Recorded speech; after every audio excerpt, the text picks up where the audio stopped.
Hello കൂട്ടുകാരെ, നമുക്ക് ഇന്ന് പുതിയ സ്റ്റോറി കേട്ടാലോ.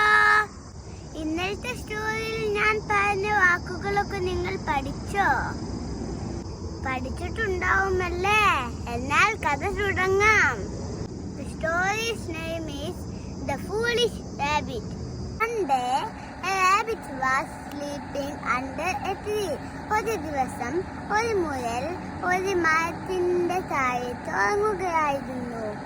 എന്ന് വെച്ചാൽ നിങ്ങൾക്കറിയില്ലേ? ഒരു മരത്തിന്റെ താഴെ. അണ്ടെന്ന് വെച്ചാൽ താഴെ. When a pebble fell on his head, he woke up. Pebble എന്ന് വെച്ചാൽ എന്താന്നറിയാമോ? Pebble എന്ന് വെച്ചാൽ വെള്ളാരം കല്ല്. കല്ല് വന്ന് അവന്റെ തലയിൽ വീണപ്പോൾ അവൻ ഉണർന്നു. Wake up എന്ന് പറഞ്ഞാൽ എന്താണ്? ഉണരുക. അപ്പോൾ ഉണർന്നു എങ്ങനെയാണ് പറയുക? Woke up. He thought that a part of sky was falling. അവൻ ചിന്തിച്ചു ആകാശത്തിന്റെ ഒരു ഭാഗം ഇടിഞ്ഞു വീണതാണെന്ന്. He started running and kept shouting. അവൻ നിലവിളിച്ചുകൊണ്ട് ഓടാൻ തുടങ്ങി. റൺ എന്ന് വെച്ചാൽ എന്താണ്? ഓടുക. അപ്പോൾ ഓടി എന്നെങ്ങനെയാ പറയുക? Run. It's falling. The sky is falling. Run for your life. ആകാശം ഇടിഞ്ഞു വീഴുന്നുണ്ട്, ജീവനും കൂട്ട് ഓടിക്കോ എന്ന് പറഞ്ഞിട്ട് അവൻ ഓടി. Many animals and birds believed rabbits and started running with him. Believe എന്ന് പറഞ്ഞാൽ എന്താണ്? വിശ്വസിക്കുക. Believed എന്ന് പറഞ്ഞാൽ എന്താണ്? വിശ്വസിച്ചു. ഒരുപാട് ആനിമൽസും ബേർഡ്സും ഈ റാബിറ്റ് പറഞ്ഞത് വിശ്വസിച്ചു. എന്നിട്ട് അവർ അവന്റെ കൂടെ ഓടാൻ തുടങ്ങി. The butterfly who was sitting next to the rabbit started laughing.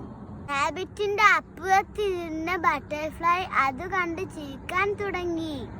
Start എന്ന് പറഞ്ഞാൽ എന്താണ്? തുടങ്ങുക. സ്റ്റാർട്ടഡ് എന്ന് പറഞ്ഞാൽ എന്താണ്? തുടങ്ങി. സ്റ്റാർട്ടഡ് laughing എന്ന് പറഞ്ഞാൽ എന്താണ്? ചിരിക്കാൻ തുടങ്ങി. Hold on friends, she said. അവിടെ നിൽക്കൂ കൂട്ടുകാരെ എന്ന് ബട്ടർഫ്ലൈ പറഞ്ഞു. Don't listen to the rabbit. It was just a pebble fell on his head. ഓടല്ല കൂട്ടുകാരെ, അതൊരു പെബിൾ അവന്റെ തലയിൽ വീണതാണ്. പെബിൾ എന്ന് പറഞ്ഞാൽ വെള്ളാരം കല്ല്. All the animal understood what happened.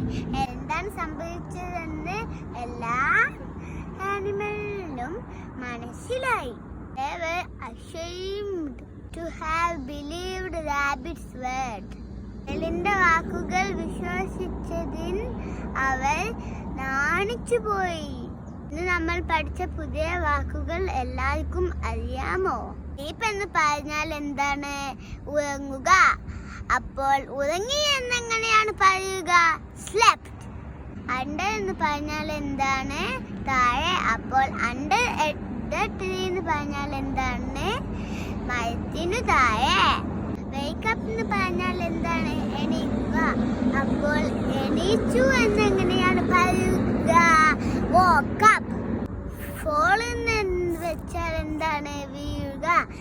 അപ്പോൾ fell എന്ന് വെച്ചാൽ എന്താണ്? വീണു. run എന്ന് പറഞ്ഞാൽ എന്താണ്? ഓടുക. ran എന്ന് പറഞ്ഞാലോ? ഓടി.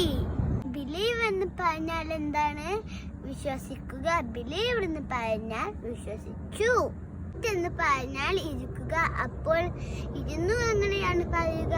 sat. എന്ന് പറഞ്ഞ വാക്കുകളൊക്കെ നിങ്ങൾ പഠിക്കില്ലേ? അടുത്ത വീഡിയോയുമായി വരുന്നവരെ ബൈ. Subscribe, like, share.